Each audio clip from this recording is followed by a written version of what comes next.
Hello, lovely. This very important message is for you. Pause for a moment and use this as a reminder that your mind is the garden of the warrior and the spirit is the shield. In a world where consumerism and dominance shape our values, and a model of scarcity perpetuates the belief of not enoughness. Sadly, we are conditioned to accumulate and hoard, constantly striving for more wealth and status, and prioritizing ourselves above all else.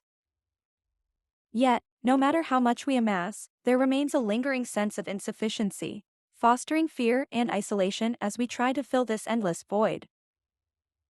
Scarcity has become a defining aspect of modern life, whether it's related to time, money, resources, or even health. Regrettably, immersing ourselves in scarcity breeds corresponding habits. Scarcity of time begets haste. Scarcity of money fosters greed. Scarcity of attention leads to showing off. And scarcity of meaningful work results in laziness and apathy. Embracing generosity and receiving by giving. The intriguing truth is that when we give of ourselves, sharing openly and embracing the natural flow of generosity, we feel more abundant and develop a deeper trust in the natural rhythm of energy. As the saying goes, it is in giving that we receive. Aligning ourselves with the way of nature and life cycles brings about a profound shift in our perception of the world. We move from an ego-driven, time-bound struggling in a competitive world to an embodied understanding that we are together, dancing within the tides of life, death, and rebirth. We realize that our thoughts, words, and actions shape the world we see. Acting from a mindset of scarcity leads to a sense of lack in our surroundings, triggering fear and greed. However, liberating ourselves from this artificial perception of scarcity enables us to address our genuine emotional and spiritual needs. Lessons from nature, interdependence, and abundance. Nature imparts fundamental lessons about relationships, abundance, and giving. Nothing in nature lives for itself. Rivers don't drink their own water. Trees don't eat their own fruits. The sun doesn't shine for itself.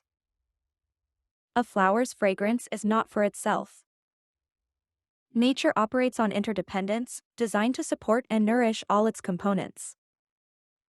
It thrives on reciprocal relationships fueled by abundance, adapting as it becomes more diverse and complex.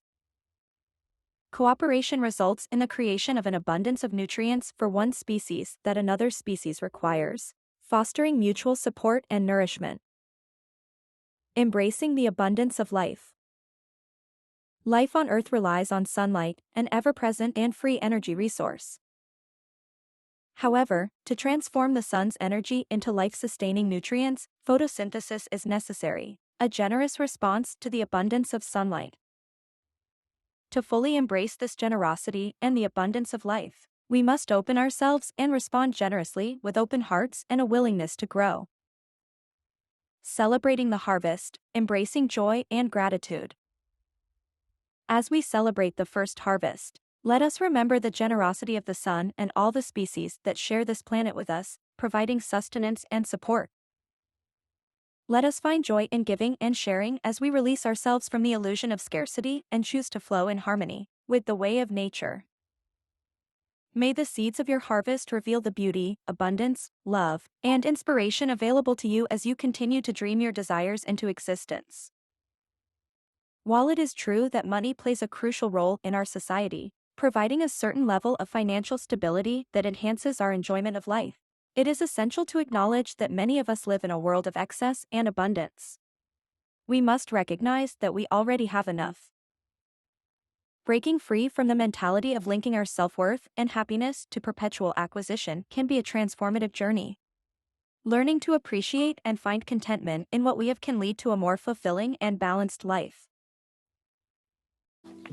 Happiness is simplicity. The less I have, the happier I am. It's a lot less to worry about.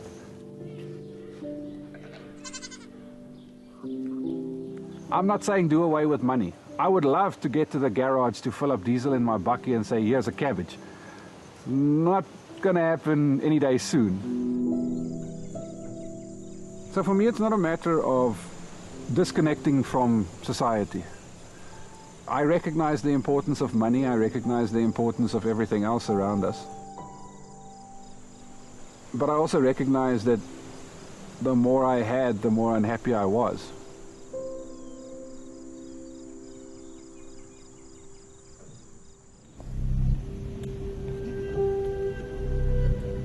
We live in gilded cages. We have nice houses, nice cars. We don't realize that it's a jail.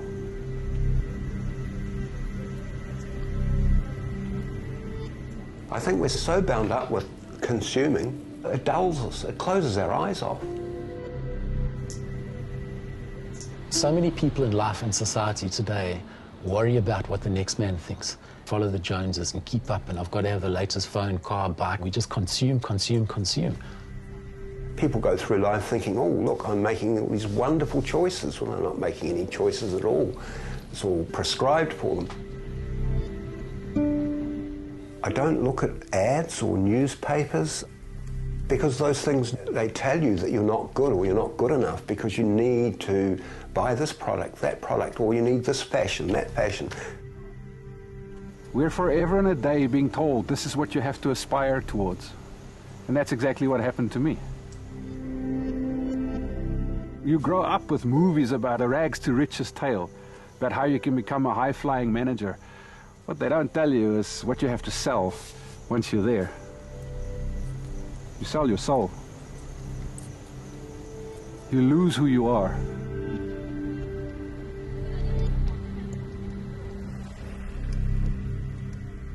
Living in a world where you're constantly bombarded with trends and consumerism, it's easy to fall into that trap because people, they believe wearing that Gucci jeans is going to let them walk better, or having the latest iPhone, they'd be able to speak louder, or wearing a 100,000 Rand watch and wearing a 100 Rand watch.